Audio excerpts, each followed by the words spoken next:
আপুনি জানেনে 99% মানুহে যেতিয়া জীৱনত চাৰিওফালৰ পৰা সমস্যাত পৰে তেতিয়া তেওঁলোকে এটা ডাঙৰ ভুল কৰি পেলায় যাৰ বাবে তেওঁলোকে কেতিয়াও সফল হ'ব নোৱাৰে। এই ভিডিঅ'টো মাত্ৰ 3 মিনিট সময় উলিয়াই শেষলৈকে চাওক। মই কথা দিছোঁ আজিৰ পৰা আপুনি যিকোনো ডাঙৰ বিপদ দেখিলেও ভয় নাখাব আৰু আপোনাৰ চিন্তাধাৰা চিৰদিনৰ বাবে সলনি হৈ যাব। এজনী হৰিণী আছিল, তাই গৰ্ভৱতী আছিল আৰু সোনকালেই তাই পোৱালি জগাব লগা আছিল। এদিন দুপৰীয়া তাইৰ বৰ পিয়াহ লাগিল। পানীৰ সন্ধানত তাই ঘূৰি ফুৰোতে অৱশেষত এখন নদীৰ পাৰ পালেগৈ।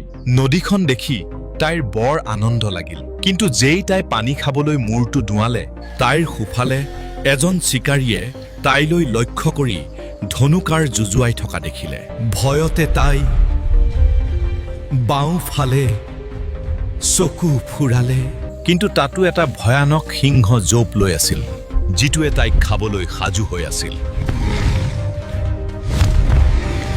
উপায়বিহীন হৈ তাই পাছফাললৈ ঘূৰি চালে, কিন্তু দুৰ্ভাগ্যবশতঃ পাছফালৰ হাবিত ডাও ডাওকৈ বনজুই জ্বলি আছিল যি ক্ৰমে তাইৰ পিনে আগুৱাই আহিছিল। বন্ধুসকল, এবাৰ ভাবি চাওকচোন পৰিস্থিতিটো। আগফালে দ নদী, সোঁফালে চিকাৰী, বাওঁফালে সিংহ আৰু পাছফালে জুই। চাৰিওফালৰ পৰা মৃত্যু নিশ্চিত। এইটোৱেই হ'ল সেই সময় য'ত বেছিভাগ মানুহে হাৰ মানি লয়।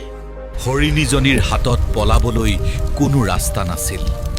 তাই ভাবিলে, মইতো মৰিমেই, তেন্তে মই ভয় খাই মৰাতকৈ তৃপ্তিৰে পানীখিনি খাই লওঁ আৰু মোৰ পোৱালিটোৰ কথা ভাবোঁ। তাই চিকাৰী, সিংহ আৰু জুইৰ কথা পাহৰি সম্পূৰ্ণ শান্ত মনেৰে পানী খাবলৈ ধৰিলে। হঠাৎ আকাশ কঙলা কৰি প্ৰচণ্ড ধুমুহা আহিল আৰু জোৰেৰে বিজুলী মাৰিলে। বিজুলীৰ তীব্ৰ পোহৰত চিকাৰীৰ চকু চাট মাৰি ধৰিলে আৰু তাৰ হাতৰ কাঁড়ডাল লক্ষ্যভ্ৰষ্ট হৈ সিফালৰ পৰা জঁপিয়াই অহা সিংহটোৰ গাত গৈ লাগিল। লগে লগে মুষলধাৰ বৰষুণ আৰম্ভ হ'ল আৰু সেই বৰষুণে পাছফালৰ বনজুইকুৰা নিমিষতে নুমুৱাই পেলালে। ঠিক তেতিয়াই আচৰিত ঘটনা এটা ঘটিল। যেতিয়া হৰিণীজনীয়ে পানী খাই মূৰ তুলিলে, তাই দেখিলে যে চিকাৰী পলাই গৈছে, সিংহটো মৰি পৰি আছে আৰু জুইকুৰাও নাই। তাই সুৰক্ষিতভাৱে নিজৰ গন্তব্যলৈ গুচি গ'ল।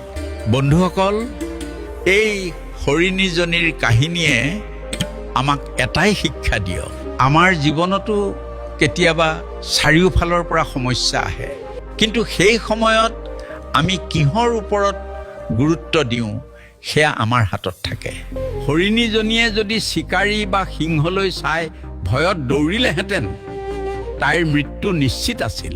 আপোনাৰ জীৱনৰ সমস্যাবোৰ দেখি বিচলিত নহ'ব, শান্ত থাকক আৰু বৰ্তমান আপুনি কি কৰিব পাৰে তাৰ ওপৰত গুৰুত্ব দিয়ক। দেখিব ধুমুহা নিজে নিজে আঁতৰি গৈছে। যদি এই কাহিনীটোৱে আপোনাৰ হৃদয় চুই গৈছে তেন্তে আপোনাৰ সকলো বন্ধু বান্ধৱীৰ সৈতে শ্বেয়াৰ কৰক। আৰু যদি আপুনিও জীৱনত হাৰ নমনা বিধৰ মানুহ তেন্তে কমেণ্টত লিখক, মই শান্ত। আমাৰ পেজটো লাইক কৰিবলৈ নাপাহৰিব। ধন্যবাদ।